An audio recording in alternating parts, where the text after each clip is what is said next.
भक्त वत्सल तेरो नाम ओ साई, भक्त वत्सल तेरो नाम ओ साई, भक्त वत्सल तेरो नाम ओ साई,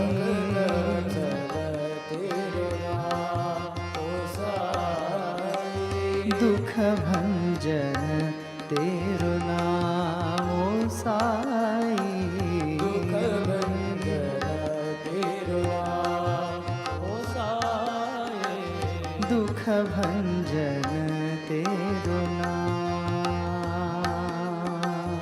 दुख भंजन तेरो नाम।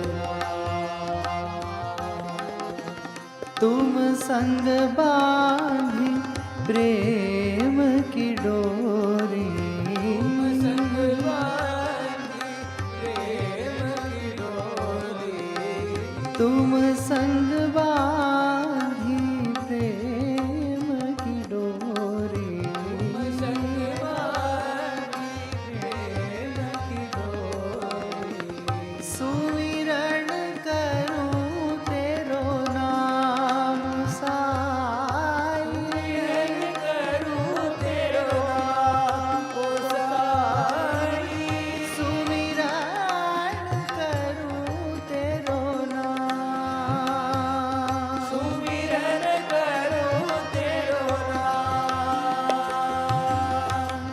पतितो धारण भक्त परायण, पतितो धारण भक्त परायण, पतितो धारण भक्त परायण, पतितो धारण भक्त परायण, परतीश्वर साई राम, परतीश्वर साई राम, परतीश्वर साई राम,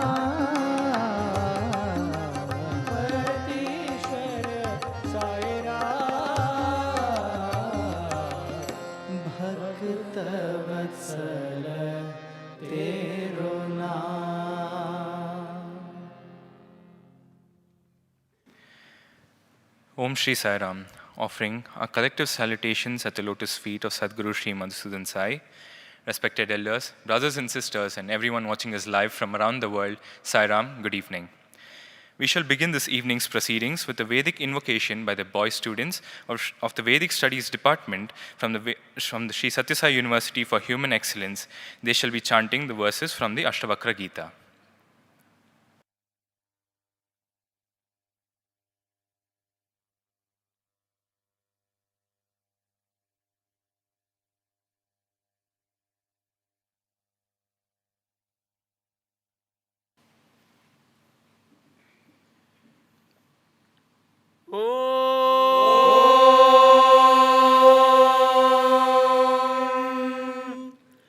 श्री गुरुभ्यो नमः। हरि ओम। जनक उवाच कथं ज्ञानमवाप्नोति कथं मुक्तिर्भविष्यति वैराग्यं च कथं प्राप्तम् एतद्ब्रूहि मम प्रभो। अष्टावक्र उवाच मुक्तिमिच्छसि चेत् विषयान् विषवत्यज क्षमा जवदया तोषं सत्यं पीयूषवद्भज न त्वं विप्रादिको वर्णो नाश्रमी नाक्षगोचरः असङ्गोऽसि निराकारो विश्वसाक्षी सुखी भव धर्माधर्मो सुखं दुःखं मानसानि न ते विभो न कर्तासि न भोक्तासि मुक्त एवासि सर्वदा मुक्ताभिमानी मुक्तो हि बद्धो बद्धाभिमान्यपि किं वदन्त्येह सत्येयं यामतिः सा गतिर्भवेत् ज्ञानं ज्ञेयं तथा ज्ञाता त्रितयं नास्ति वास्तवम् अज्ञानात् भाति यत्रेदम् सोऽहमस्मि निरञ्जनः बोधमात्रोऽहमज्ञानात् उपाधिः कल्पितो मया एवं विमृशतो नित्यम् निर्विकल्पे स्थितिर्मम अन्तर्विकल्पशून्यस्य बहिः स्वच्छन्दचारिणः भ्रान्तस्येव दशास्तास्ता तादृशा एव जानते प्रवृत्तौ वा निवृत्तौ वा नैव धीरस्य दुर्ग्रहः यदा यत्कर्तुमायाति तत्कृत्वा तिष्ठतः सुखम् निर्वासनम् हरिम् दृष्ट्वा तूष्णीम् विषयदन्तिनः पलायन्ते न शक्तास्ते सेवन्ते कृतचाटवः देहाभिमानपाशेन चिरम् बद्धोऽसि पुत्रक बोधोऽहम् ज्ञानखड्गेन तन्निष्कृत्य सुखी भव जनक उवाच मय्यनन्तमहाम्बोधौ जगद्वीची स्वभावतः उदेतु वास्तु मायातु न मे वृद्धिर्न चक्ष्यतिः ॐ शान्तिः शान्तिः शान्तिः हरिः ॐ तत्सत् Shri साईश्वरार्पणमस्तु।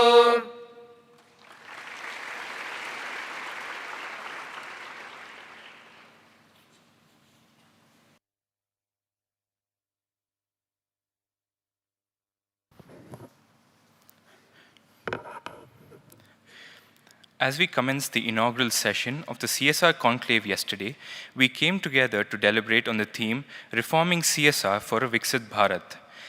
At its heart, the conclave sought to answer one fundamental question: how do we transform corporate giving from a compliance exercise into a transparent, impact-driven social capital market?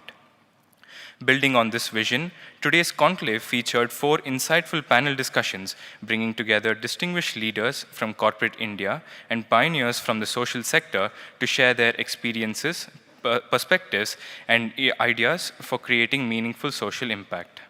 We will now have a brief recap of today's panel discussions, followed by the release of the white paper capturing the key insights, recommendations, and way forward that emerged from the conclave.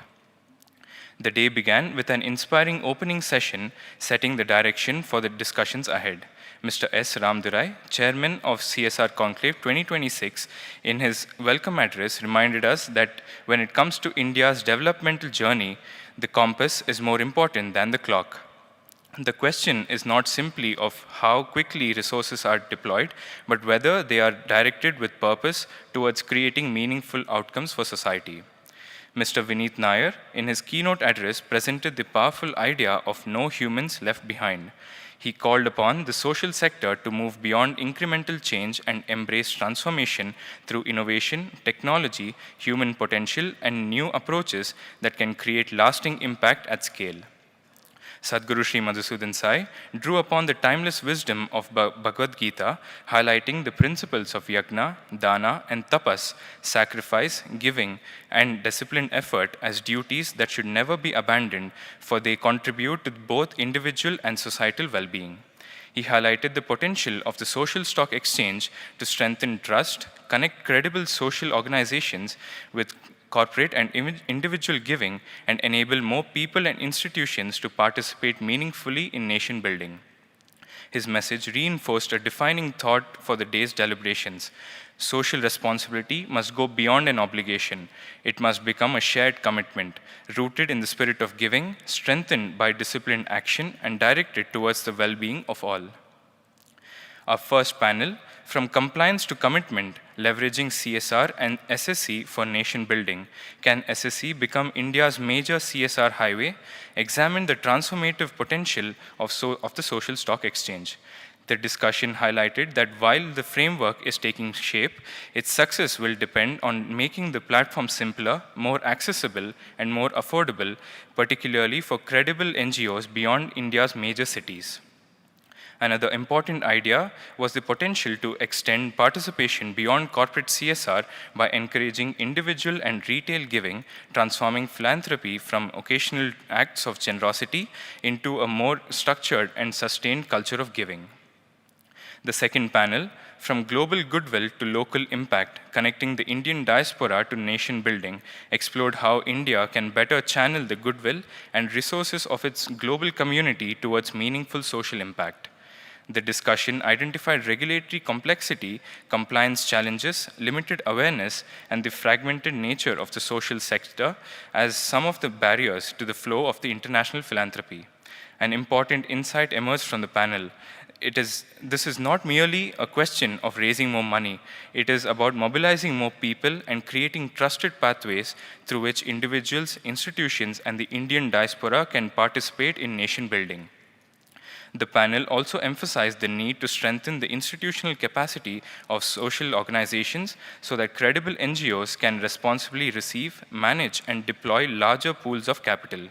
The takeaways was that India must build trusted, transparent, and efficient pathways that connect global goodwill with credible local impact. Our third panel, Trust is the Product, Rating Social Good of NGOs through Measurement, Ratings, and Integrity Architecture, placed one critical word at the center of the conversation, trust. The panel highlighted the need for CSR to move beyond measuring activities and outputs towards measuring actual social outcomes. It is not enough to know how many classrooms were built, how many people were trained, or how many beneficiaries were reached. The real question is, what changed because of the intervention? Did children remain in school? Did learning outcomes improve? Did those who received skill training secure and retain employment? Did healthcare interventions improve patient outcomes? The panel explored the need for a credible rating and integrity architecture for social organizations, combining common standards of governance, financial discipline, and compliance with sector-specific measures of social impact. The message from the discussion was that trust must be built through transparency, integrity, and measurable outcomes. What is intended must be delivered, and what is delivered must be measured. The fourth and final panel asked a most important question, can CSR and social stock exchange together shape the GDP of the future? The discussion acknowledged that CSR alone cannot match the scale of the government expenditure or India's economy. Its true power lies in becoming a catalyst and a force multiplier. Strategic investments in nutrition, healthcare, skills, and livelihoods strengthen India's human capital. The panel also drew attention to the geographical concentration of CSR funding and the need to ensure that social capital reaches communities and regions where the need is greatest. Above all, the discussions remind us that amid processes, policies, and measurements, the beneficiary must always remain at the center of CSR.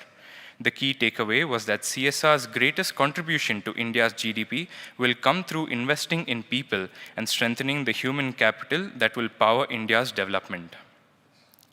The day's deliberations culminated in the release of the white paper, Reforming CSR for Viksit Bharat, bringing together the collective thinking and recommendations that emerged from the conclave.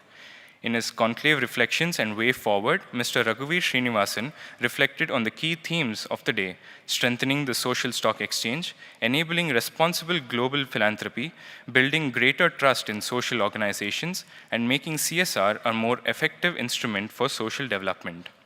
In his closing remarks, Mr. S. Ramdurai brought the conversations together around the importance of participation. How do we encourage more companies to participate? How do we ensure that smaller NGOs are not left behind? How do we attract global philanthropy? How do we unlock individual giving? And how do we build credible mechanisms to measure outcomes and strengthen confidence? His message was simple and powerful, saying to simplify. In his benediction, Sadguru Sri Madhusudan Sai reflected on India's enduring ability to learn, adapt, and reinvent itself. Quoting the Vedic prayer, Ano Badra Kartavo Yantu Vishwataha, from the Rig Veda, which means, let noble thoughts come to us from every direction, he reminded us that India's civilizational strength has always lain in its openness to wisdom and its deep-rooted spirit to selfless giving. Sadhguru emphasized that the opportunity before us today is to bring these timeless values together through systems that are transparent, credible, inclusive, and capable of creating meaningful impact at scale.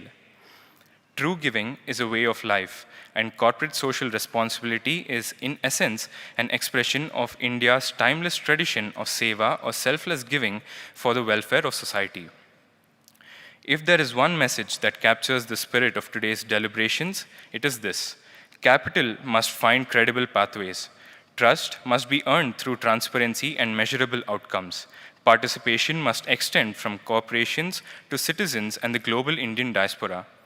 And social investment must ultimately be measured by the lives it transforms. As we conclude the second edition of the CSR Conclave 2026, we carry forward a shared direction to move from compliance to commitment, from expenditure to outcomes, and from dialogue to delivery. Under the divine blessings of Sadguru Sri Madhusudan Sai, the Sri Madhusudan Sai Institute of Medical Sciences and Research has established the world's first free heart valve bank, a true embodiment of womb-to-tomb seva. As part of the landmark celebrations, yesterday marked a historic milestone for the Institute. Responding to an emergency call, Dr. C.S. Hiramat, Chief Cardiac Surgeon and Director of the Heart Valve Bank, along with his team, proceeded to KIMS Hospital, Mahadevpura, Bengaluru. A 49-year-old woman who was declared brain dead following a severe road traffic accident and brain hemorrhage had generously donated her organs, including her liver, kidneys, and heart. As heart functions was considered borderline for transplantation, her family generously consented to donate the heart to the Heart Valve Bank, giving the gift of life to others.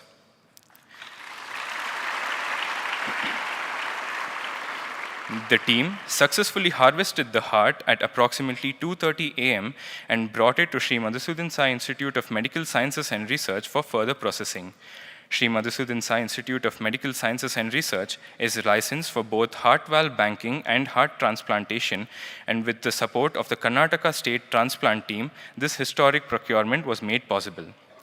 This significant achievement is humbly dedicated at the lotus feet of Sadguru Sri Madhusudan Sai as part of the landmark celebrations commemorating Swami's birthday and 50 years of Sathya Sai Grama. A milestone in medical service, a family's extraordinary act of generosity, and another step forward in the mission to provide free quality healthcare to all. The Ashtavakra Gita, found in the Mahabharata, is a profound spiritual text, presents dialogue between the young sage Ashtavakra and King Janaka. It expounds the philosophy of Advaita and is regarded as one of the foremost scriptures of Vedanta.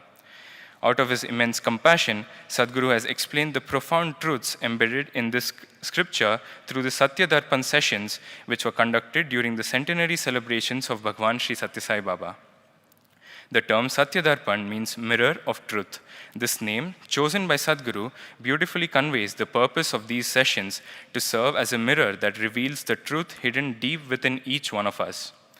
Over the course of 100 days last year, Sadguru meticulously expounded the first 18 chapters of the Ashtavakra Gita.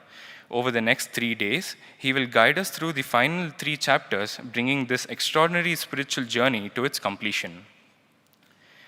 The Ashtavakra Gita Shibira, held during the centenary celebrations of Bhagwan Sri Sathya Sai Baba, was a unique spiritual retreat that beautifully combined spiritual study with reflection, contemplation, and practical application. The daily schedule was thoughtfully designed to help participants not only understand the teachings of the Ashtavakra Gita, but also reflect upon them deeply and apply them in their daily lives. Each day began early in the morning with prayers, meditation, self-introspection, and yoga, enabling everyone to begin the day with a calm, focused, and receptive mind. Each day, a different country's representative shared the spiritual heritage, timeless wisdom, and unique cultural traditions of their nation, offering participants a rare opportunity to experience the rich diversity of the world's spiritual paths while recognizing the universal values that unite humanity as one world, one family. The highlight of the day was Ashtavakra Gita discourse by Sadguru. Through simple explanations, relatable examples, inspiring stories, practical insights, and devotional songs composed by various saints, Sadguru unfolded the profound wisdom of the scripture, making even its deepest truths accessible and easy to understand. After lunch and a short break, participants assembled for study circle sessions. These interactive discussions provided an opportunity to reflect on the day's teachings, share individual insights, discuss key takeaways, and explore practical ways of incorporating the teachings into everyday life. The Shibira also featured Rasaprashnas, spiritual quizzes in which students, staff, and devotees enthusiastically participated.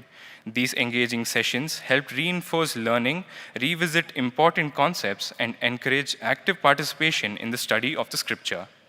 In addition, weekly question and answer sessions with Sadguru gave participants an opportunity to seek clarification on the topics covered and gain deeper insights into the teachings through his guidance.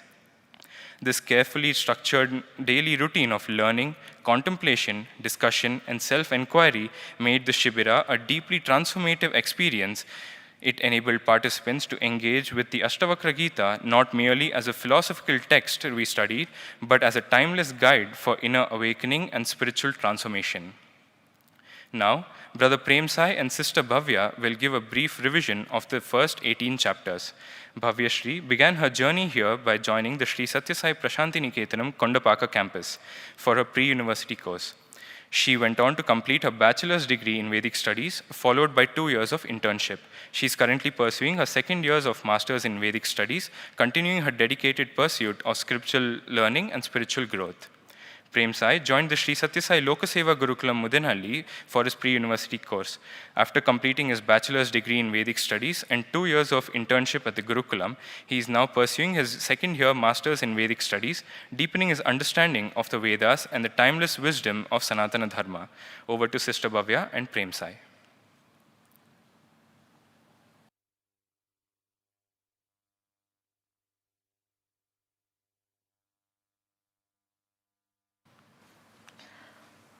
Om Shri Sai Ram, offering our humble pranams at the lotus feet of our Master, Sadguru Shri Madhusudan Sai, respected elders, guests, brothers and sisters, Sai Ram and good evening. Just as King Janaka was blessed to have a realized master who helped him dispel his ignorance, we too are equally fortunate to learn under such a master, Sadguru Shri Madhusudan Sai. Yet again, Sadguru has granted us the sacred opportunity to study the Ashtavakra Gita directly from him. Now, we will have a recap of the first 4 volumes of Sadguru's commentary on the text. The Ashtavakra Gita, also known as the Ashtavakra Samhita, is one of the most profound scriptures of Advaita Vedanta. It is found in the Vanaparva of the Mahabharata from chapters 132 to 134. The text consists of 285 verses and is divided into 20 chapters. It is based on the dialogue between Ashtavakra and Janaka, who seeks the highest truth. The story of how Ashtavakra, a young boy, became the guru of the king Janaka is an interesting one. Sage Kahoda was a learned scholar married to Sujata.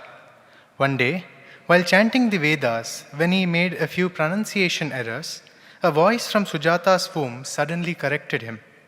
Enraged at being criticized by his own unborn child, Kahoda cursed the baby to be born with 8 deformities. This is how the boy got his name Ashtavakra, Ashta meaning 8 and Vakra meaning deformity. A few months later, Kahoda traveled to the court of King Janaka to participate in a grand debate. However, he lost to a brilliant scholar named Vandin, and as stipulated by the rules of the contest, was forced to drown himself. At the age of 10, when Ashtavakra learned about his father's tragic fate, he decided to go to the king's court to avenge his loss. Though the courtiers initially laughed at his deformed body, Ashtavakra stunned them with his sharp intellect. He defeated Vandin in the debate and successfully redeemed his father. Recognizing the boy's supreme wisdom, King Janaka bowed to him and accepted the young boy as his guru. The spiritual dialogue that followed became the celebrated treatise known as the Ashtavakra Gita. What makes the Ashtavakra Gita unique? In the vast landscape of Vedantic literature, the Ashtavakra Gita stands apart due to its breathtaking directness and unfiltered approach to the description of reality. Swami Chinmayananda says, we must in sheer gratitude admire the Ashtavakra Samhita for the brilliant success it has achieved in communicating the nature and the glory of the Supreme Reality. Swami Dayananda Saraswati says, if you can understand the Ashtavakra Gita, nothing more remains to be understood. And finally, our Sadguru says, the Ashtavakra Gita is unlike most other scriptures of Sanatana Dharma. It starts with the highest knowledge of the self and sustains the same uncompromising tone throughout its narrative. Traditionally, spiritual texts begin with a dhyana shloka, which summarizes the essence of the text before the actual teaching begins and prepares the reader's mind to absorb the deep truths that follow. However, the Ashtavakra Gita abandons this approach and plunges straight into the highest uncompromising truth from the word go. To help modern seekers appreciate the text and cultivate the right state of mind before diving into this powerful scripture, Sadguru composed a special dhyana shloka to serve as an entry point into these timeless teachings. The shloka goes, Sarva Vedanta Shastro Gavo Dogdha Ashtavakra Guruhu Janako Vatsa Sudhir Bhokta Dugdam Ashtavakra Gitam Mahata. If all the scriptures of Vedanta are like cows, sage Ashtavakra is the cowherd who milks them. King Janaka is the calf, and the wise seekers are those who drink the milk. That nourishing milk is the great Ashtavakra Gita. The 20 chapters of Ashtavakra Gita are divided into 5 volumes. The first volume contains chapter 1. This chapter lays the philosophical foundation for the entire text. Ideas like the cause of suffering, the nature of liberation, our true identity, and the path to realization are taken up and explained in a very simple yet powerful manner by Ashtavakra. The chapter introduces the most fundamental teachings of Vedanta, which are then reiterated in different ways across the remaining 19 chapters. The central message of this chapter is that happiness is our true nature. We suffer only because we mistake ourselves to be the body and mind instead of the ever-free self. The dialogue between Ashtavakra and Janaka begins with the latter asking 3 timeless questions. 1. Katham Gnanam Avapnoti? How is true knowledge gained? 2. Katham Muktir Bhavishyati? How is liberation attained? And finally, Vairagyam Cha Katham Praptam? How is dispassion cultivated? These 3 questions set the context for everything else that follows in the text. In response to Janaka's questions, Ashtavakra replies, Muktim ichchasi chetat, Vishayan Vishavatyaja, Kshamarjava Dayatosha, Satyam Piyushavad Bhaja. It means, to attain the highest truth, a seeker must follow 3 steps. Step 1, develop a strong desire for liberation. Step 2, cast aside all material objects as if they were poison. And step 3, cultivate the following virtues. 1. Kshama or forgiveness. 2. Arjava or sincerity. 3. Daya or compassion. 4. Tosha or contentment. And 5. Satyam or truthfulness. The purpose of these steps is to develop a pure and disciplined mind that is capable of realizing the knowledge of the self. In the subsequent shlokas, Ashtavakra elucidates on various topics such as the false nature of the ideas of merit and sin, the means to attain true freedom, and how the world is an illusion projected by the mind while the consciousness remains as the eternal witness. He advocates the means of getting rid of body identification through knowledge. Dehabhimana pashena chiram baddhosi putraka bodhoham jnana khadgena tannishkritya sukhi bhava. My dear child, you have long been bound by the noose of body consciousness. Cut it off with the sword of knowledge that I am awareness and be happy. To help seekers experience this truth directly, Sadguru advised everyone to practice Drikdrishya Viveka, the discrimination between the seer Drik and the seen Drishya.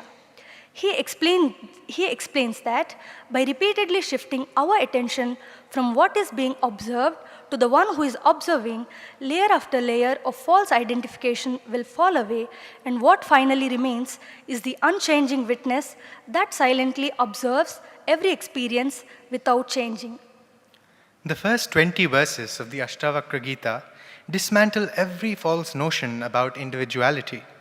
And Sadguru, in his commentary on these verses, uses profound analogies, scriptural references, and illuminating stories to emphasize one central truth, that the self is ever free, ever pure, ever complete, and never bound, and that is our true nature. Having established the foundation of self-knowledge in the first volume, the dialogue of the Ashtavakra Gita now moves from hearing the truth to living the truth. The second volume, comprising chapters 2 to 7, reveals what happens when spiritual wisdom is no longer merely understood intellectually but begins to transform one's very identity. King Janaka, a sincere seeker with an intense longing for liberation, hears the teachings of sage Ashtavakra and experiences a profound inner awakening. The shlokas describe the experience of the one who has realized the true nature of the self. Janaka begins the chapter by declaring that he is not limited to the body, the mind, or the individual personality. He recognizes himself as the one consciousness that underlines all existence. While expounding Janaka's experience, Sadguru emphasized that spiritual study must not end with blind acceptance. Rather, a seeker must pass through 3 stages. 1. Shastra Pramana, learning from the scriptures. 2. Tarkavada, examining through reason. 3. Swanubhava, confirming through personal experience. Janaka represents the culmination of this journey of knowledge, transitioning to a living experience. To explain Janaka's vision and ecstatic joy, Sadguru used a series of beautiful analogies. Firstly, a cloth when unraveled is seen to be nothing but threads. Secondly, waves, foam, and bubbles are nothing but water. Thirdly, pots are modified clay, while ornaments are gold in various forms. In the same way, the entire universe is nothing but the one divine self appearing in countless forms.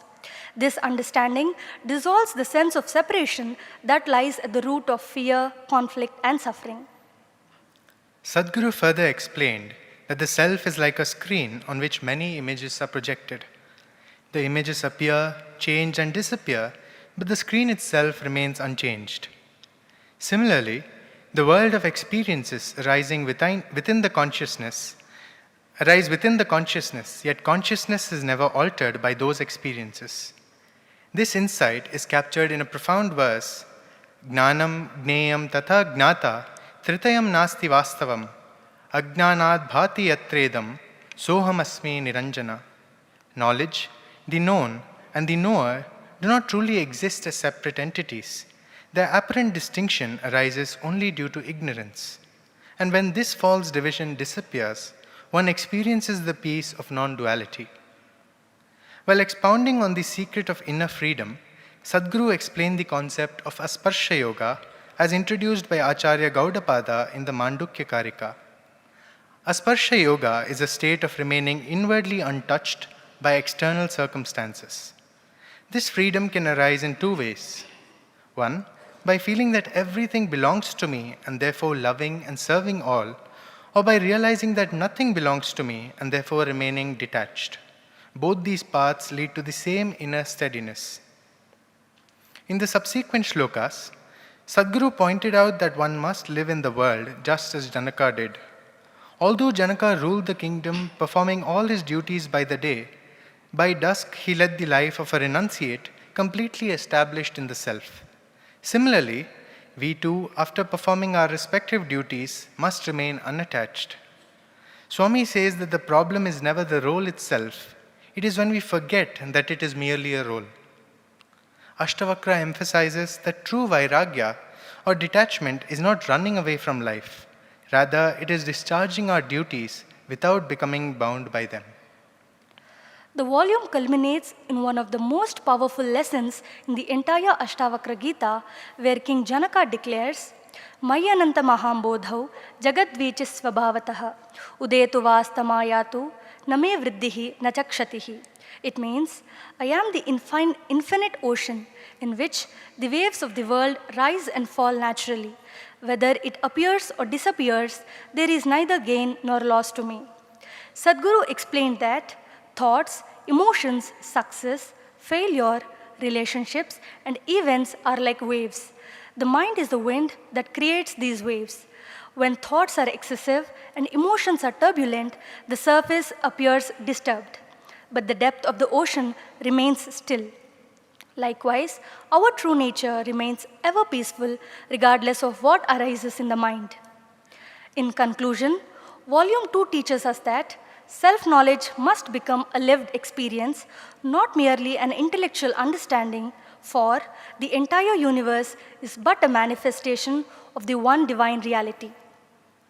The third volume of the Ashtavakra Gita, covering chapters 8 to 16, moves beyond the foundational teachings of Advaita Vedanta and explores what it means to live as one established in the knowledge of the self. These chapters take up themes such as the nature of bondage and liberation, the futility of desire, the freedom that comes from non-attachment, and the characteristics of a Jivana Mukta. The central message of this volume is that true peace is effortless. Freedom is not attained by acquiring something new, but by letting go of desires, ego, and false identification. The 8th chapter begins with Ashtavakra explaining the nature of bondage and liberation. Yada naham tada moksho, yadaham bandhanam tada, matveti helaya kinchit, ma grihana vimunchama. It means that when there is no idea of I and mine, that itself is liberation, but holding on to the ideas of I and mine result in bondage. Therefore, neither must you hold on, nor must you reject. Following this, Ashtavakra takes up the third question that Janaka asks at the very beginning of the text, how to cultivate Vairagya. For it is the cultivation of Vairagya alone that helps in the overcoming of one's ego. Sadguru explains 3 methods that are provided by Ashtavakra for the cultivation of Vairagya. They are 1. Nirveda. It is the dispassion that arises from understanding that nothing is permanent. 2. Kshamata. It is remaining equanimous in all circumstances. And 3. Yukti. It is the development of clear and discriminative thinking. A man can develop Vairagya by practicing these 3. In the 11th chapter, Ashtavakra further explains to Janaka the convictions that one must develop in order to realize the self. Prominent among them is Naham deho name deho bodhoham iti nishchayi kaivalyamiva samprapto nasmarati akritam kritam. It means, upon realizing that I am not the body, nor is the body mine, and I am awareness, one attains the supreme state and no longer remembers things done or not done. Having received from Ashtavakra the highest knowledge of the self and the means to attain it, Janaka begins reflecting on the impact of this knowledge on himself and expresses it through 19 profound verses.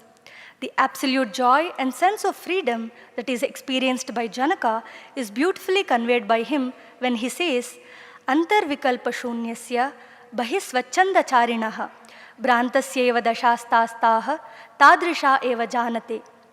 Internally, one is free from all mental constructs and externally moves with complete freedom, appearing like a madman.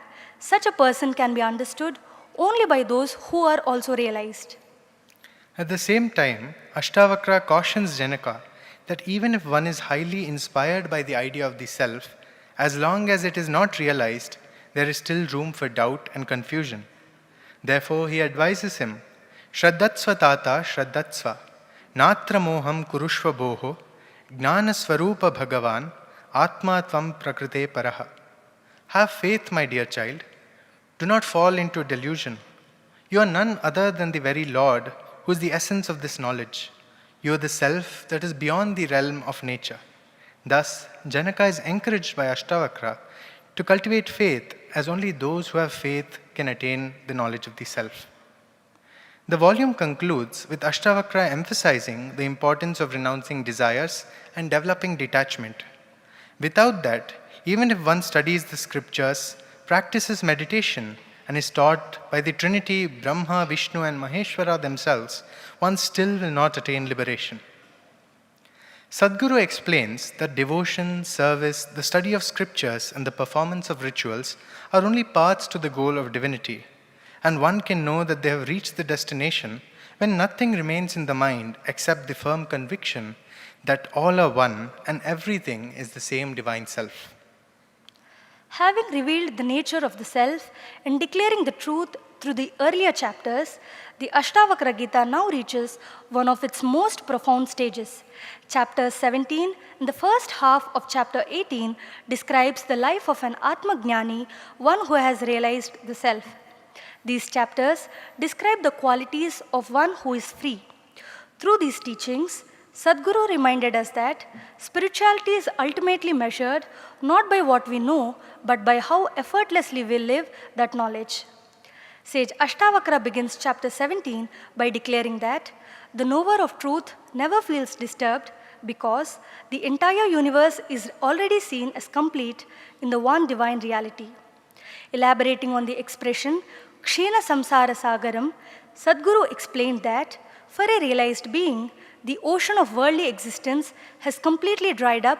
Such a person neither praises nor criticizes, neither rejoices nor becomes angry, and remains free from attachment and aversion.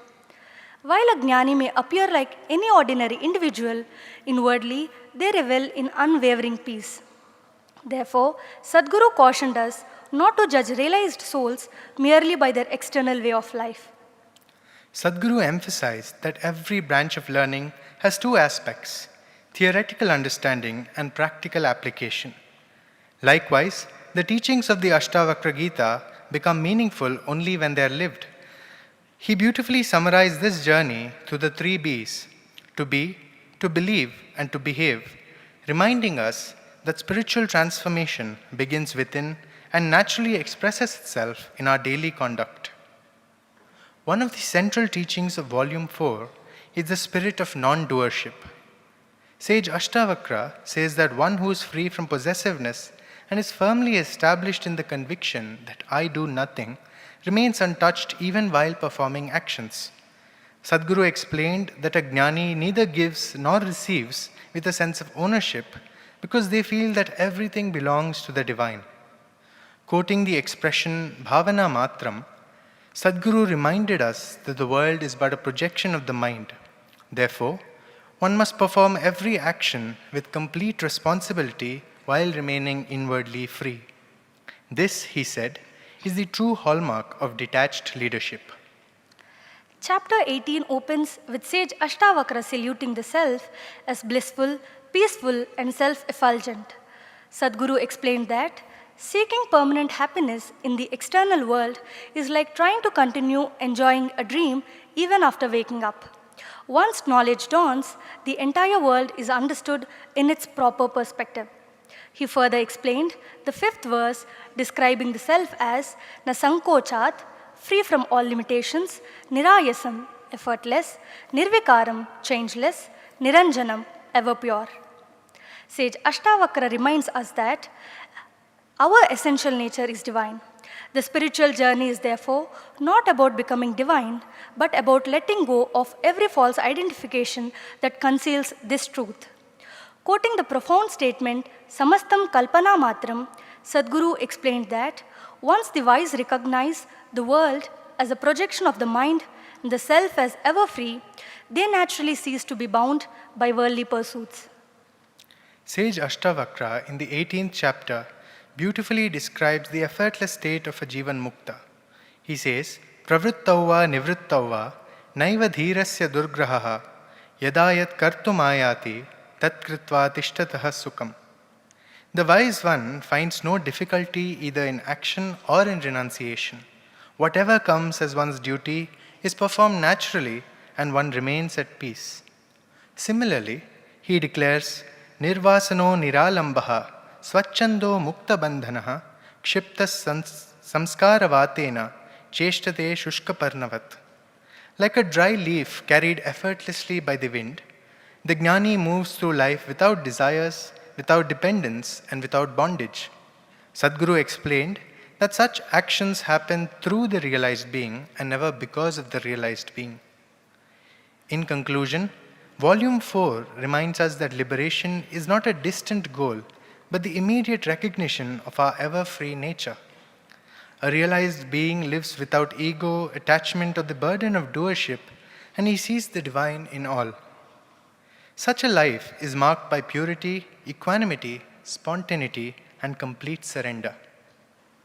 As we prepare ourselves to receive this continuous stream of wisdom from Sadguru over the next 3 days, let us approach it with the true spirit of Shravanam, listening with complete attention, Mananam, deeply reflecting on what we hear, and Nididhyasanam, assimilating and living these teachings in our life. Thank you, Sai Ram.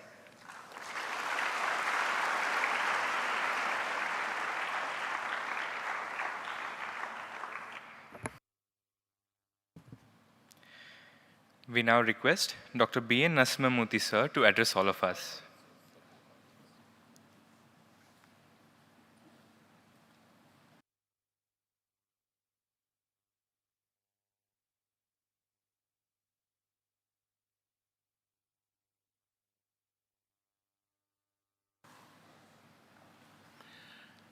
With loving pranams at the lotus feet of Sadguru, brothers and sisters, very dear students, boys and girls. Hearty congratulations to Prem Sai and Bhavyasri on their most insightful presentations on the discourses of Sadguru on the Ashtavakra Gita.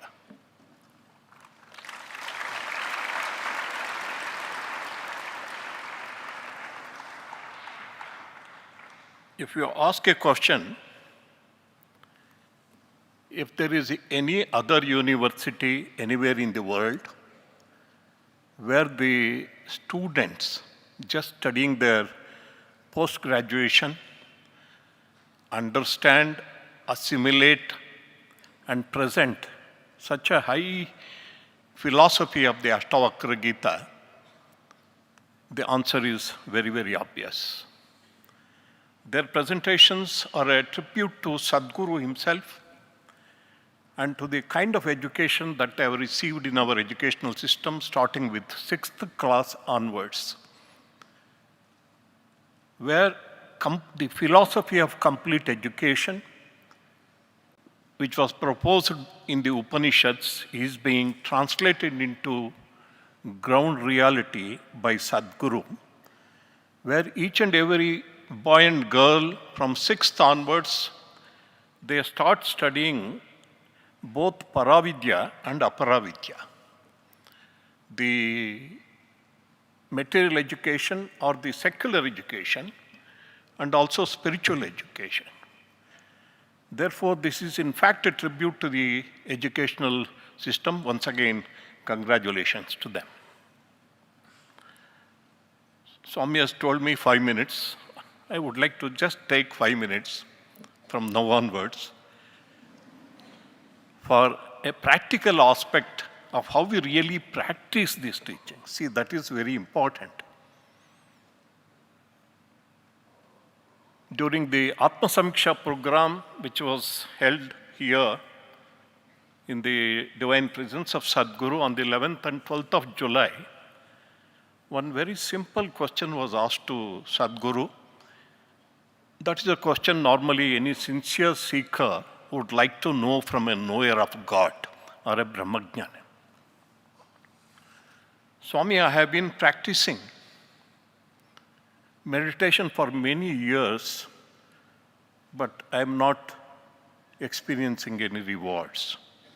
Why is it so? This is a question, a common question, and Sadguru gave a very beautiful answer. Say, meditation is dhyana, and it is the 7th step in the Ashtanga Yoga.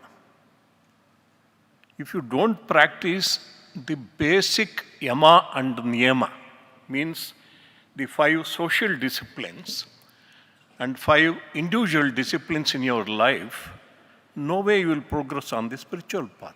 First, you have to practice. Coming to Ashtavakra Gita also, Nayamatma pravachanena labhyah na medaya na bahuna shrutena. The Mundakopanishad declares that. You will not attain divinity. You will not attain self-realization by giving lectures on the scriptures, pravachanena, na bahuna shrutena, by listening to any number of lectures from a jnani or a scholar. Na medya, not by your intelligence and brilliance of the intellect. The same thing applies to Ashtavakra Gita also, because why we don't see any progress on the spiritual path, even if we practice very sincerely for many years. The preparation, the internal and external preparation is very, very important. Here in the Ashtavakra Gita, in the very second stanza of the first chapter, he points out, Ashtavakra, first you have to do this. There are 3 things which you have to do if you want to really experience oneness with the divine or the oneness with all existence. Number 1, mukti michasi chet tata. Do you aspire for moksha or mukti or liberation?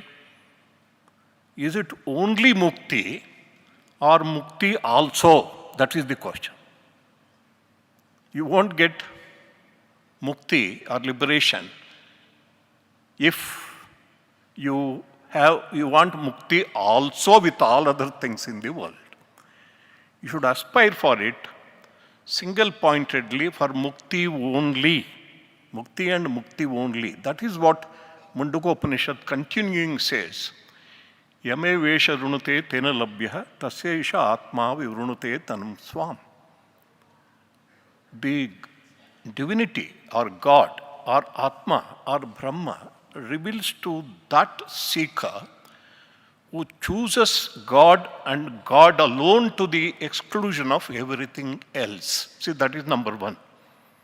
It is not that mukti is something, I will have this world also and that world also. That is never possible. Jesus said you can't worship God and mammon at the same time. If you want mukti, it should be one-pointed, number 1.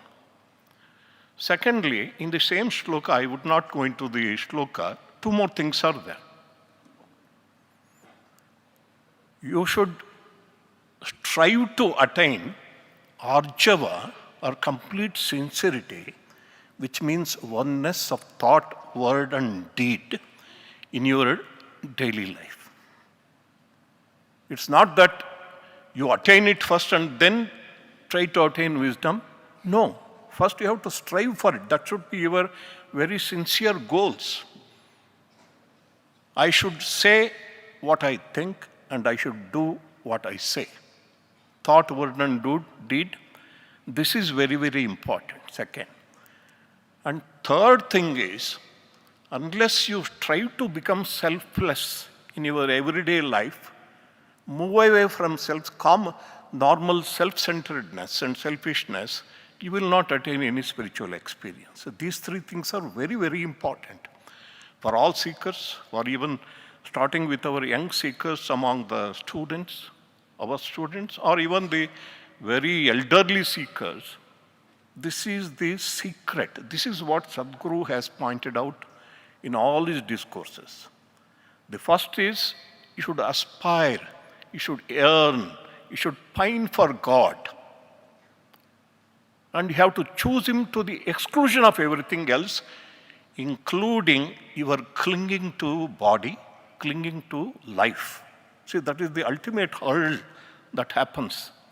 When you say, God, sincerely say, I want you and you alone and nothing else, nobody else, including my own body, obviously, immediately you will experience. God will manifest in your heart and you experience it. Along with it, these 2 things are required. Striving to attain oneness of thought, word and deed. If we don't do it, we don't progress. Striving to become selfless in our daily life. Thinking selflessly. Doing things selflessly. Unless these 3 things are practiced, Ashtavakra will remain a mere scripture. We can quote, we can listen, but we don't practice. Being in the presence of a Brahmajnani, like Sadguru Sri Madhusudan Sai, if we listen to him and don't practice and don't make any progress, when do we progress? When do we attain the ultimate fulfillment in life? So this is what we need to contemplate, think, and tomorrow onwards, 3 days, Sadguru is going to speak, give his discourses on the Ashtavakra Gita, last 2 chapters. And let us listen, contemplate, and strive to practice something in our lives so that we get redeemed. With these words, I conclude and pray to Sadguru for his discourse on this wonderful occasion. Thank you very much. Sai Ram to you.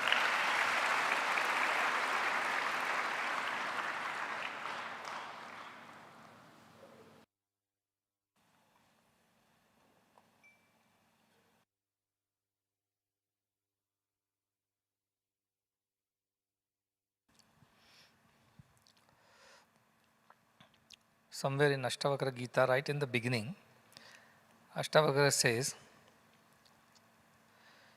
Yatha tathopadeshena kritarthaha sattva buddhiman ajivam avi jignasu parastatra vimuhyati. Which means, to a sattva buddhiman, to a person of pure intellect, when the knowledge is taught in some way or the other, may not be even in the right way, he understands it. But those who come with idle curiosity, they are not serious about learning, Jignasu's namesake. Whole life also, if you teach them the knowledge, nothing goes inside. So that is the plight of the Guru. It is not the problem of how you teach, it is the problem of how you receive. Are you ready to receive? Are you willing to receive? Are you willing to make efforts and sacrifices that it takes to attain that knowledge? That is the question. So no point in speaking over and over again unless the listener or the recipient is prepared to receive it. And the preparedness to receive spiritual knowledge is purity of mind. Sattva buddhi, that eagerness, mumukshutva, to attain that freedom which comes with knowledge. And that preparedness is purity of your mind and intellect, which means purity of body. Everything follows from there. What Narasimhamurthy ji said a while ago, when it was asked, why am I not reaping the benefits of meditation, though I have been doing it for years? It's because meditation comes much later in the course of practicing yoga sadhana. And though many people debate over it that Ashtanga yoga does not mean it's a sequential step-by-step approach, you can start anywhere, but I don't agree with it. I feel that yama, niyama, which are the first primary basic disciplines of life, social discipline and individual discipline, he says. Satya, ahimsa, asteya, aparigraha, brahmacharya. These are social discipline. To speak the truth or follow the path of truth. Ahimsa, to be non-violent in your thought, word and action. Asteya, to not steal another person's wealth or another person's knowledge or another person's credit. To steal nothing, don't take anybody else's anything. Aparigraha, don't unnecessarily hoard or accumulate things which you don't need. And then brahmacharya, to be all, in a way, in a very immediate term, it is continence or celibacy, but in a deeper term, it is focus on your divine goal and not get distracted by all things around you that you see in the society. These are yamas. And niyamas are also there. Personal disciplines are there, which are mentioned over there. Shaucha means purity, cleanliness within and without. A person of sattva buddhi or pure intellect will also be clean within and also be clean without. You will see his surroundings are also going to be clean. So you know who is sattva buddhi, who is not a sattva buddhi man. So shaucha, santosha means contentment. We want so many things. Our desires are endless. But we should be contented with what God has given us. We put efforts, we reap results. Whatever be the results, the contentment should be there in the heart. Santosha, shaucha, santosha, tapas. Tapas is that burning desire to know the truth. Mumukshutva, like desire. Okay, if you know, it's fine. If you don't know also, it's okay. Another lifetime we'll try. Anyway, for so many lifetimes we have tried. Doesn't work like that. What he said, it's not only, it's not also. It's the only reason why you are doing what you are doing, to realize the truth. That is what is tapas, a burning desire. As Dattatreya said, somebody whose hair has caught fire, what would he need? He wants to dunk his head inside water. Nothing else matters at that moment. You tell him, let us go study science, let us write NEET exam, let us go and watch a show, music program. He said, nothing. First tell me where is water, my hair is on fire. That is what he says in Tripura Rahasya. That kind of yearning, that kind of desire, tapas. Shaucha, Santosha, tapas, Swadhyaya. I have been repeating this Swadhyaya from the day one. Self-study, self-study, self-study. Go back, revise, Sharanam, Mananam, Nididhyasanam. Do this Swadhyaya.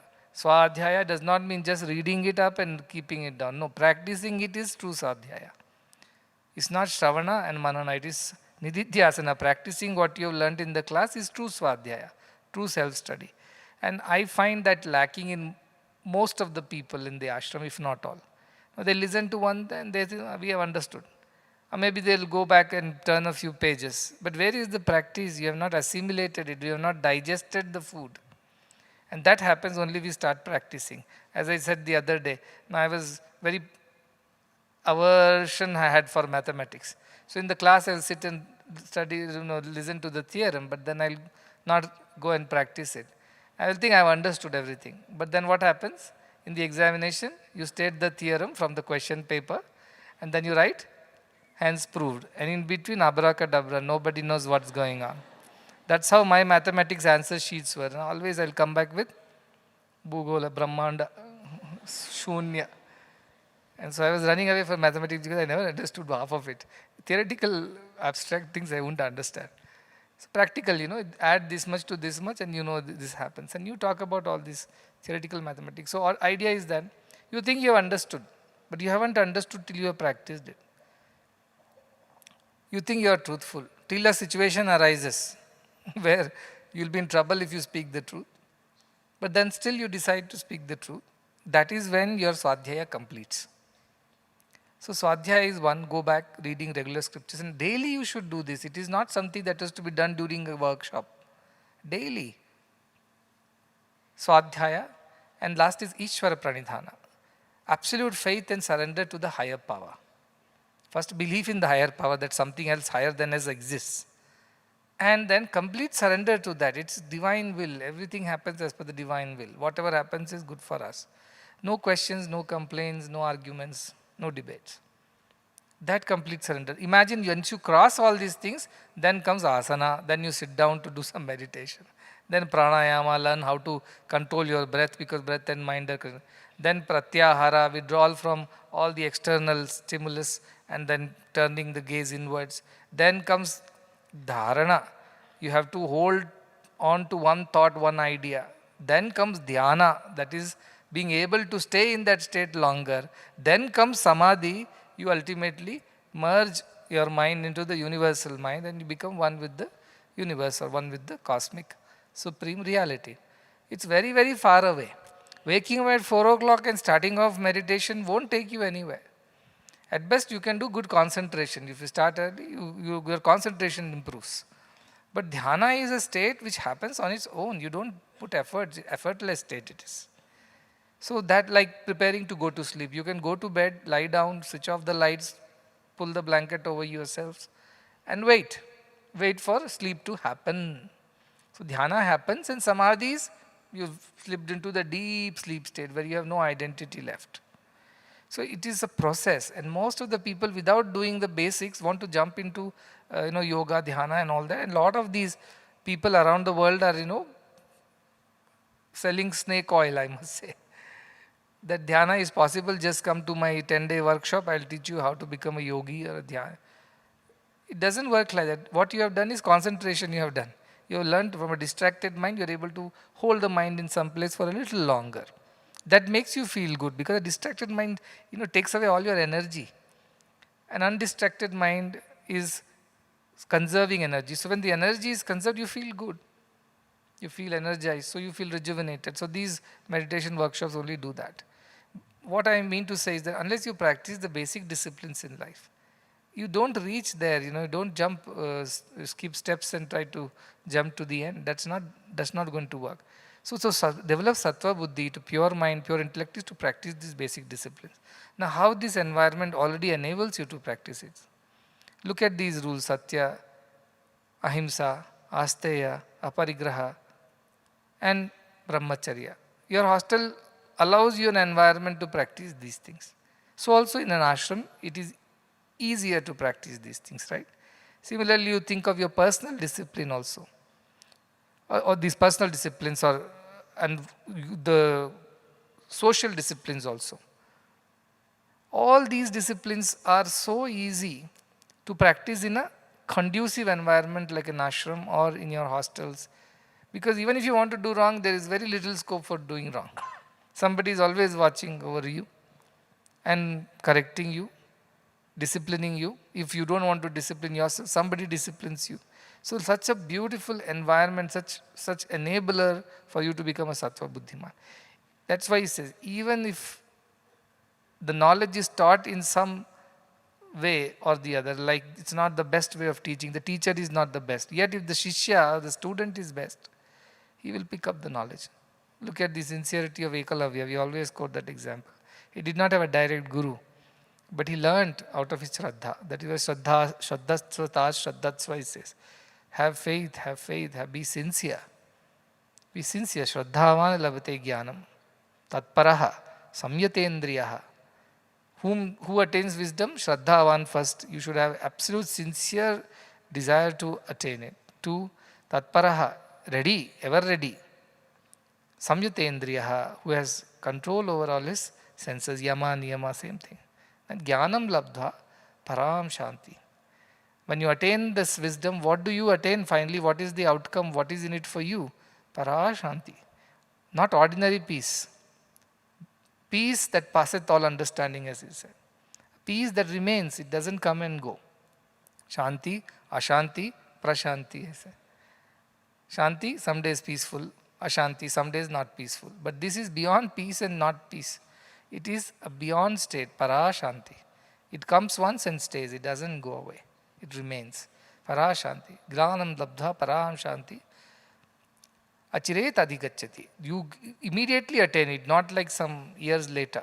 Once you attain that state of sincere seeking and you have complete control over your mind and senses, and you have attained that supreme state of peace, wisdom happened to you. That is the ultimate state that you already attained very quickly.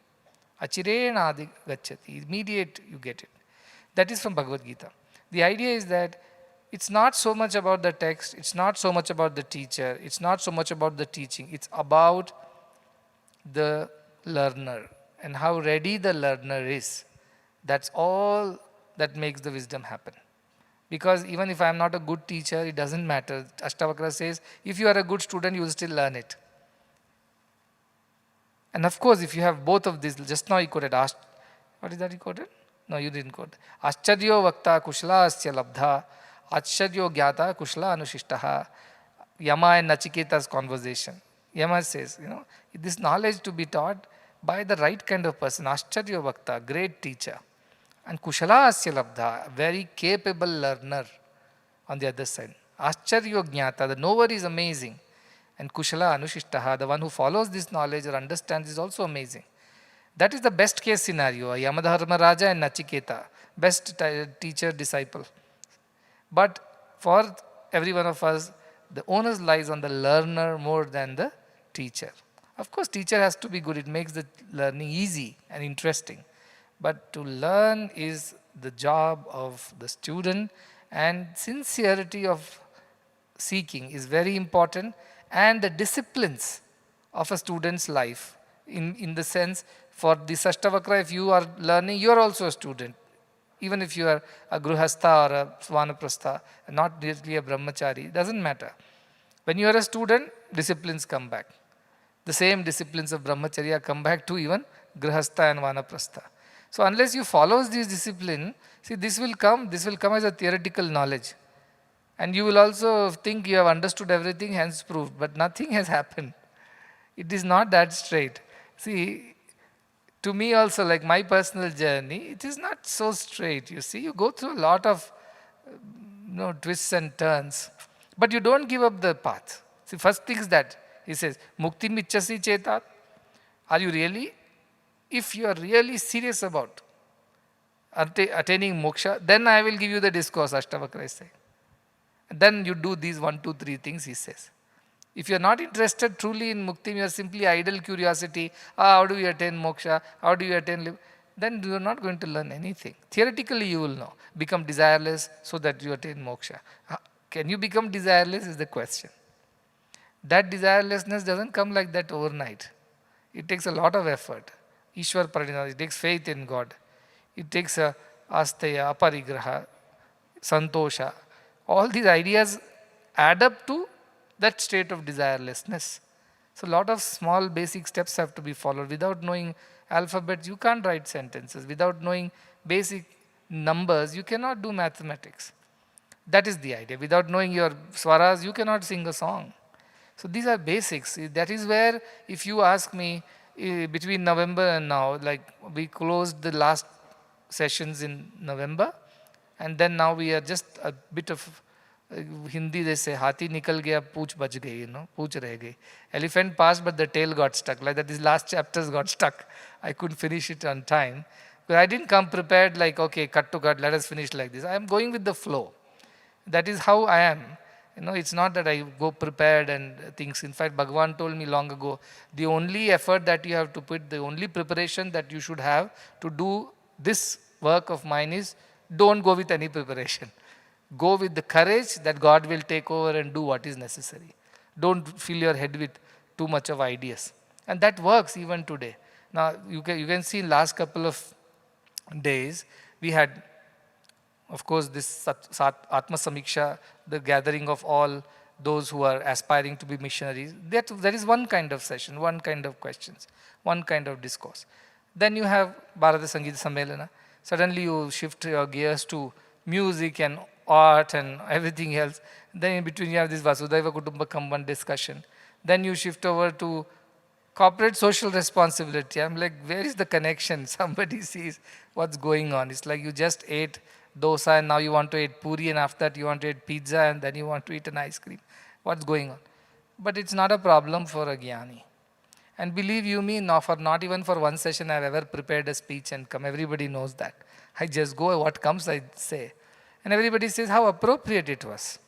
Nothing was unnecessary. Where does this wisdom come from? It comes from the higher self. When you are just instrumenting, everything happens. I have meetings for various things, for university, for medical college, for general ashram things. I don't go prepared. Oh, what should I tell, what should I tell? I don't trust myself like that. I just go empty, and whatever comes is the right thing to do. It flows. So I know the freedom of being an instrument of the divine, freedom of not having doership and enjoyership. I know it. That's why I can tell you with great authority that it is a very elevating, very freeing, very different state than this bound slavery to doing and enjoying. Truly. That's why my heart goes out to every one of you, because I feel, oh, you also could be like this. And it's easy. And they all say, no, how is it easy? How can you give up the idea that I own all these things, I earned and I accumulated, and you say none of this is yours, nothing is yours? You find it so difficult. But the idea is that once you attain that sense of wisdom, it brings freedom. Mukti is what? Mukti, straight translation is freedom. Mukti means freedom. So what is it assuring you? Mukti does not mean some higher elevated state where you are floating around and you are becoming Brahmagyani. Means you know what is the past, present, future of everybody. You can predict where the stock markets are going and what's going to happen to the Israel and Iran and all that. And where the oil prices will go after that. You don't know anything. Even a Brahmagyani does not know all these things unless he needs to know. Need to know basis, he gets to know. That's all. No extra efforts put to know. What is the characteristic of a Brahmagyani? He's free. Free of this doing and enjoying and doing and enjoying this cycle. Is free. That freedom is what Ashtavakra is teaching, and that is why Janaka is super busy. He's a king. A king is a huge thing. You have to maintain the whole kingdom, save it from the enemies, manage the affairs, and also pronounce verdicts against criminals and so much. But he is able to manage it all and being free. Why? Because he is not doing it, he is instrumenting it as the body and the mind. And where does he establish his awareness? In the consciousness. That is why that's Drigadrisha Viveka. What is the point, place from where he operates? From the consciousness. The body, mind, like instruments, they just follow. Consciousness animates him, animates his body, energizes his mind.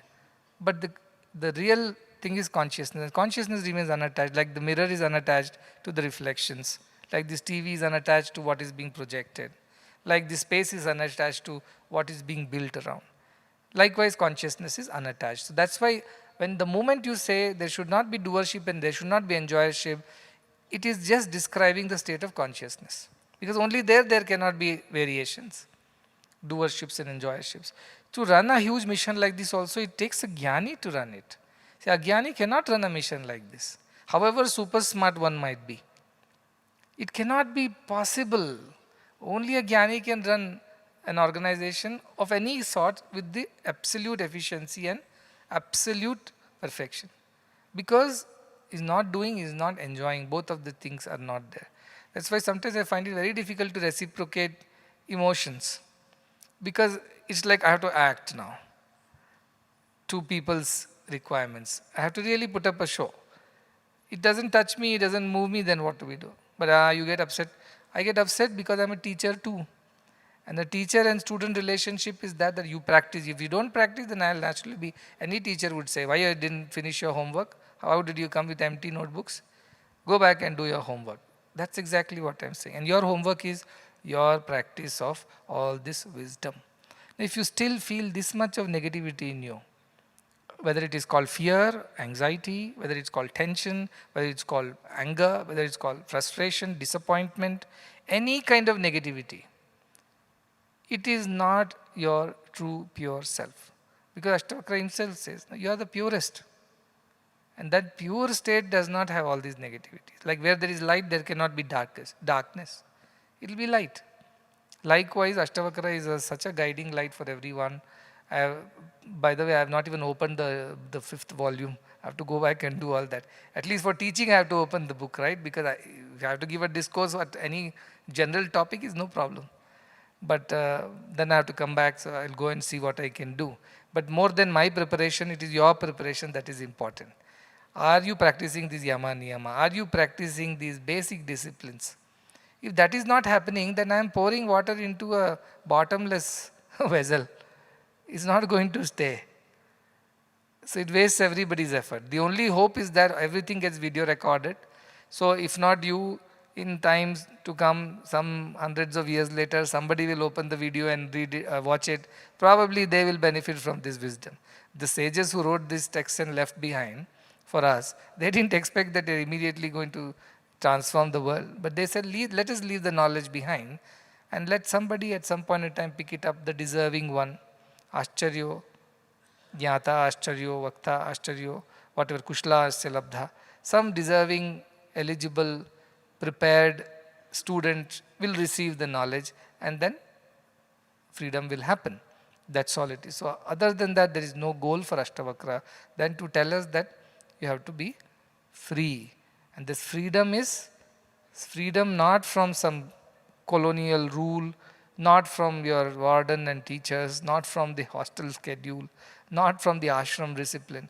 Freedom is simply a state of existence where you're not bound by doership or enjoyership. That's the whole thing. Enjoyership means, now it doesn't mean that you don't smile at somebody's achievement, you don't take on, you do that, but inside there is nothing that touches you. On the outside you appear to be doing, on the outside you appear to be enjoying. On the inside, you being a witness to yourself, you know that no, I am not getting really entangled in doing and enjoying. But for a child who comes to celebrate his birthday, you say, I am not the enjoyer of anything, I don't want to enjoy your birthday also. What will happen to that child? So you become a child with him, enjoy, cut the cake, have a celebration. At the end of it.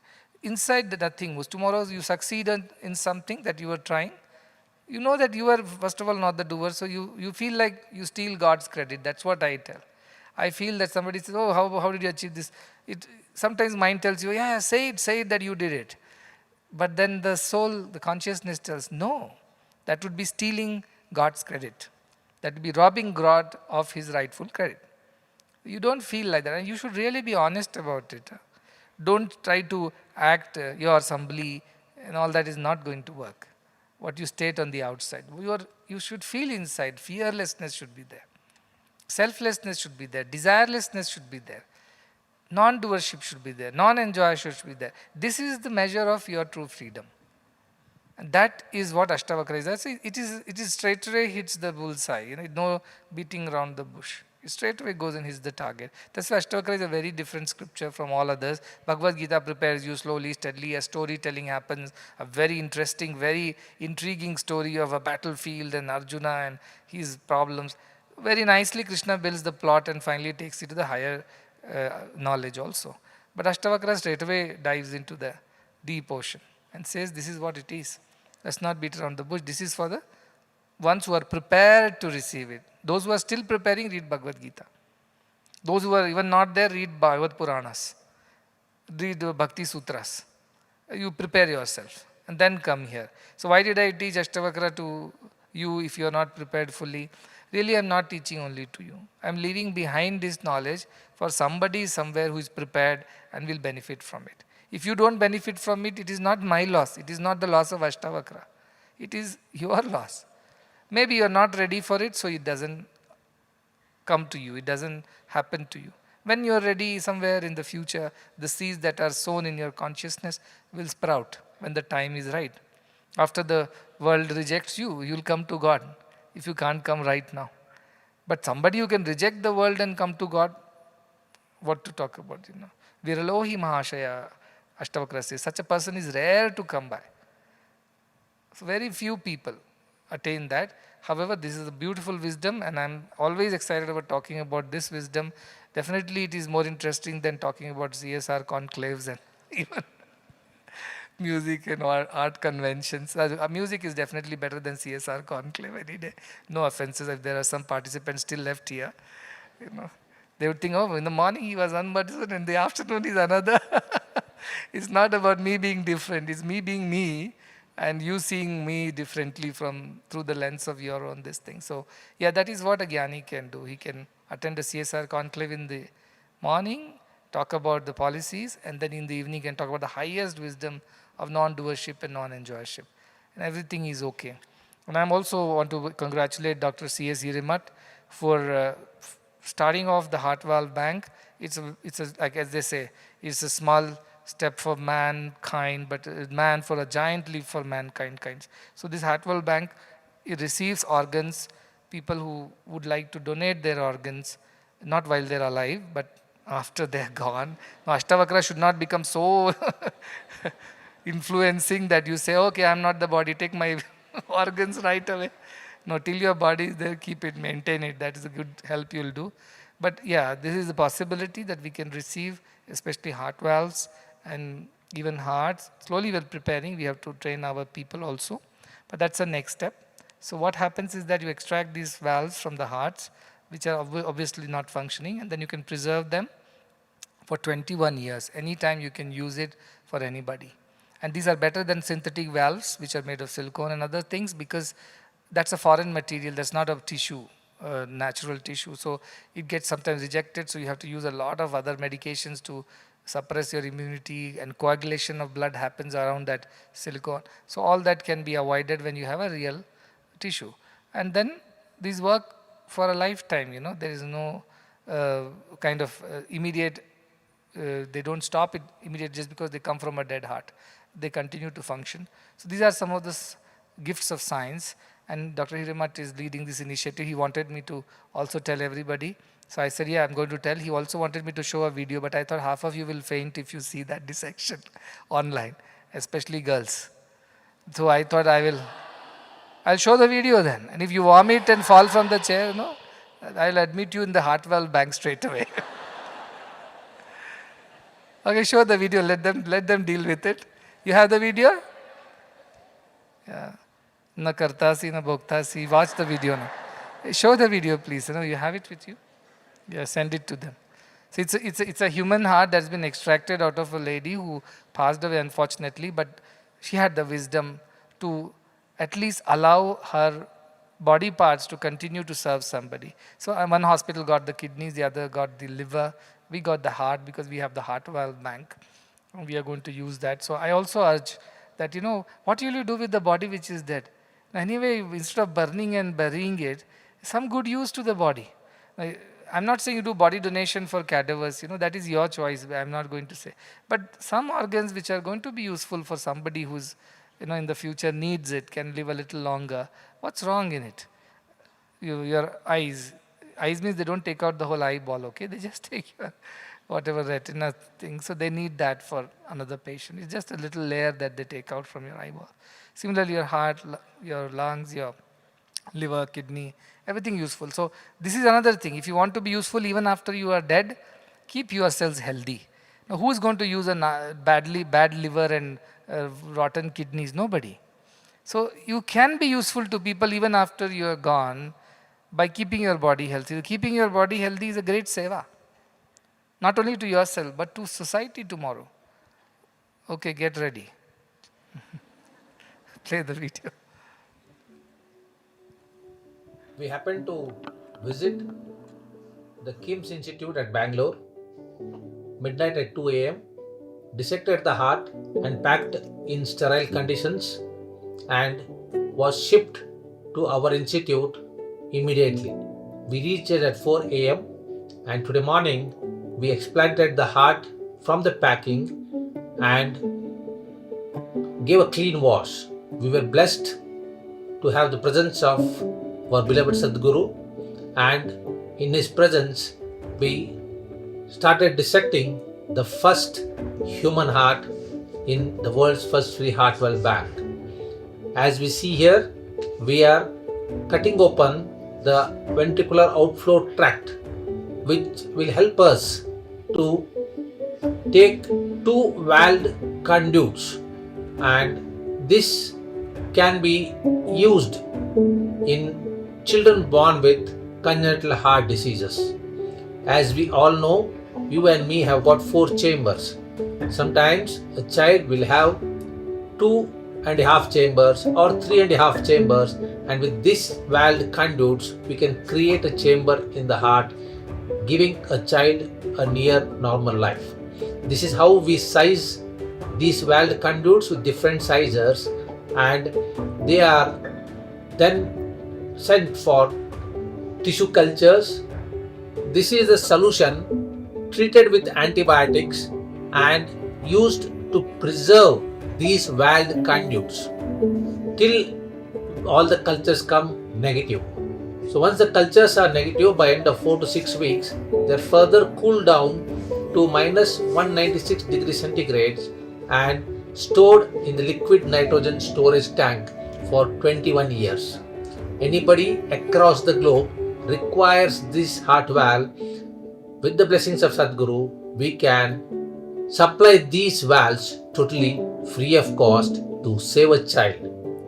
This is another landmark to showcase that we are one world, one family, and the seva from womb to tomb stands completed. Jai Sai Ram.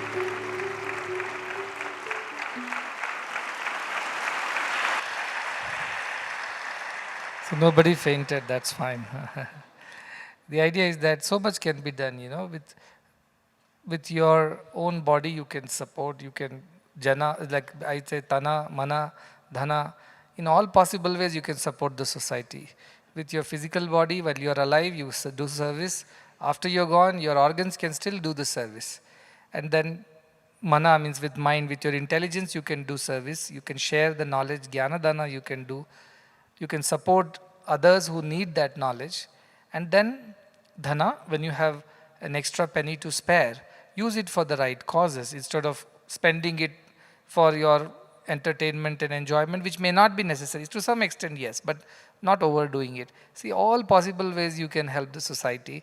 And It is said that Paropakaraartham idam shariram, the body has been given to do service to others. So don't hesitate, don't feel shy. And I assure you, God is not going to be angry, or you are not going to get into some karmic bondage just because one or two of your organs are left behind while you went to hell or heaven, whatever, at the end of it. So don't worry, God will only be happy that you helped somebody even as you left, right? So I also want to tell that we have this facility. It is not there in many institutes. I think in whole of Karnataka there are only 4 banks like this. The rest of the 3 are charged. We are the only one which is free. And generally to get a human heart valve is very rare, very difficult to get. Even to get a bovine heart valve, generally they use the cow's heart valve for these purposes. Other institutes charge up to 4 lakh rupees to just put that valve into a child's heart or even a grown-up's heart. So it's that bad. It's so expensive. But we are doing it all for free. And if we get donations of these valves, it's much easier for us to do it free for everybody. But I commend the efforts of Dr. Hiremat and his team for setting up the entire bank. And going at 2 a.m. to harvest the heart, because accidents can happen anytime. The patient is brain dead, you have to immediately act. You can't come next day.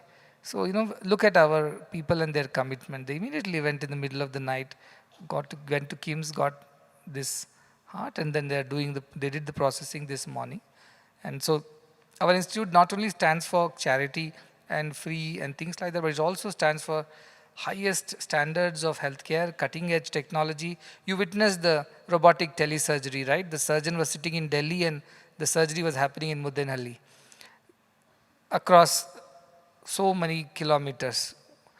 This is the next generation healthcare, but it is also free and available to the last and the least. That is the differentiating factor in our institutions. So I congratulate our team, and again going back to Ashtavakra, do it for the doing sake, not for any other sake. Just do it for the doing sake and be free from the doership and enjoyership. That's the essence of it. And when you are like that, look how things can happen. Unimaginable things. I mean, this Muddenahalli I have seen 15 years ago. Nobody was there here except a few Tyagajivis and a few students who were studying. Who was there here? Not a single person used to come. Empty. There were no buildings at all. Those little apartments which were there, they were empty all the time. From there to here within 15 years, where you are getting telerobotic surgeries, heart valve banks, CSR conclaves, Bharat Sangeet Sammelans, and name it. What has not happened? 100 countries visiting, doing things. All this is possible when you have jnana. That jnana will achieve everything. And from that point of view, if you have a jnani at the helm of affairs, this is what happened. This morning over tea, I was talking to one of our the boy who takes care of me. I was telling, I always think, who will fill these shoes after me? Another jnani only can replace a jnani. And that jnana is not only worldly jnana. You should be smart. You should know how CSR works, how Heart Valve Bank works, how an institution is managed, how people management happens, how finances, regulations, compliances, all these things work, and public perception, management, everything. Plus also the spirituality in everything. You should be also able to lead the people spiritually and treat them as your very own without any selfishness. These are very big shoes to fill. Bhagavan was like that, or is like that, whichever way you put it. And when this task was given to me, I did not even know that I could rise to the occasion and be able to do that. I was mentioning to some people when he told me that in the future you are going to be called Sadguru and people will come to seek spiritual guidance and solace for your darshan, and you will achieve great things. You will serve the world. 2013, I had no clue that all this was possible. But step, by Guru's grace, as they say, tapaprabhavat daiva prasadat. By your penance, your efforts, and by the grace of God, everything is possible. And this is the living example. You don't have to borrow from some example from Treta Yuga or Dwapar Yuga or from our Puranas, calling it mythology and stories. Here, live, you are experiencing one. So be aware of this. That's such an opportunity which has come your way. Through your education itself, you're learning so much. It's not given to all. And then you have a beautiful platform, a mission like this, where you can actually practice these things effortlessly. So I hope more and more Gyanis come out of this gathering and beyond, and amidst all of us, and they will take this mission and the work forward in the way it should be done, without any kartritva bhava, bhoktritva bhava, without any doership or enjoyership, doing it for doing sake and doing with absolute selflessness. That is the future of the mission, and some of you will have to, if not all of you, Some of you will have to become that. Otherwise, it's very difficult for this mission to continue after me. So I am also putting these efforts, these investments I am making, the spiritual investments, not just social investments, because I want some of you to rise to the occasion. And that requires absolute desirelessness, absolute selflessness. And that is hopefully Ashtavakra will inspire you to lead such a life. It's already a bit late today. I will come tomorrow morning. You please come prepared for this, right? Otherwise you are the loser. I am not the loser. I'll tell my wisdom and go away. I don't lose or gain anything. Mayananta Maham Bodho, you know. Nothing rises, even if the world rises and falls, I don't rise or fall with it. So I am not touched by all this. You have to benefit from this. For that sake, come prepared, be disciplined, and it's not just 3 days effort, it's a lifelong effort. So keep at it. That's all I wanted to say.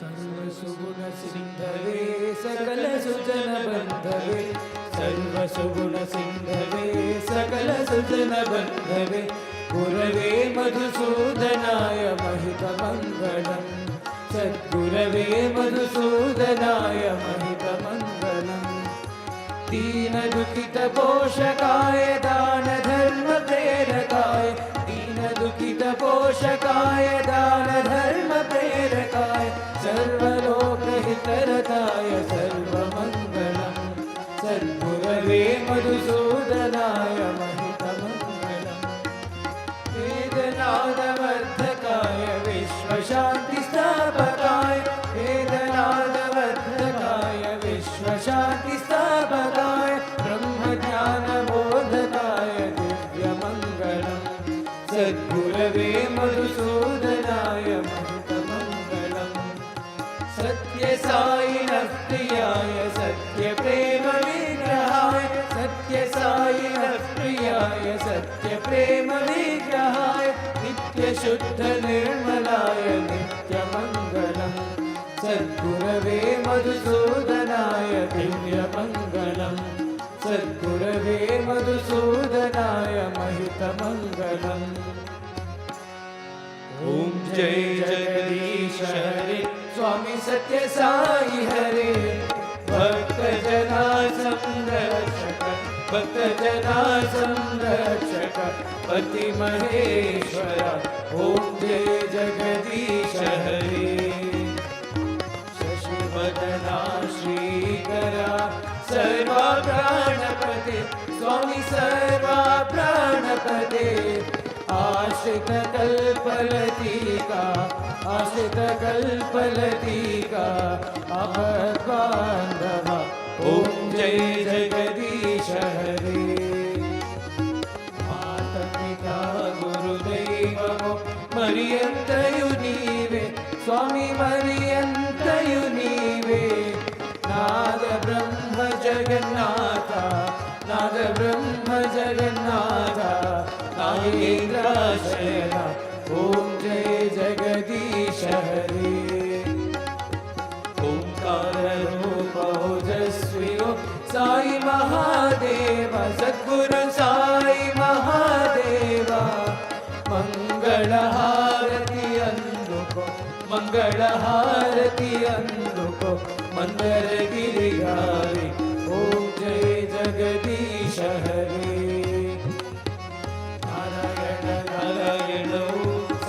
Narayan Narayan Narayan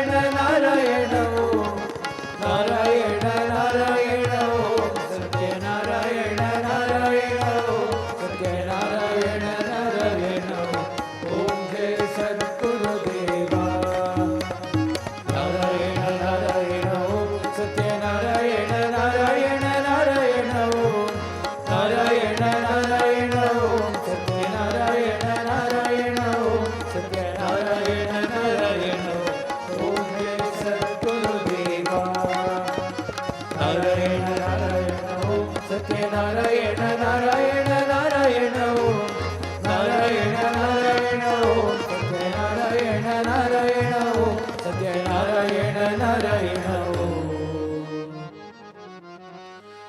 Om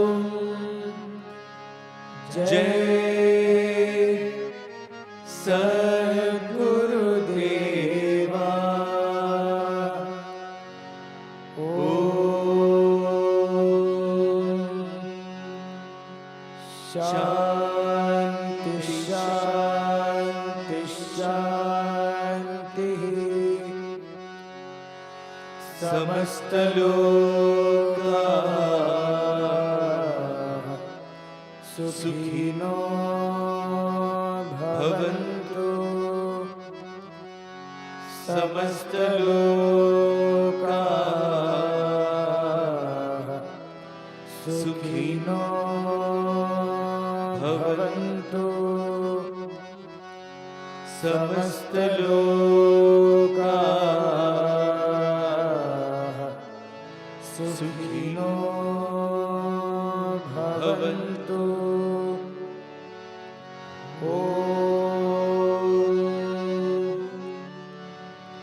Shanti शांति शांति जय बोलो भगवान श्री सत्य साई बाबा जी की जय जय बोलो सद्गुरु श्री मधुसूदन साई जी की जय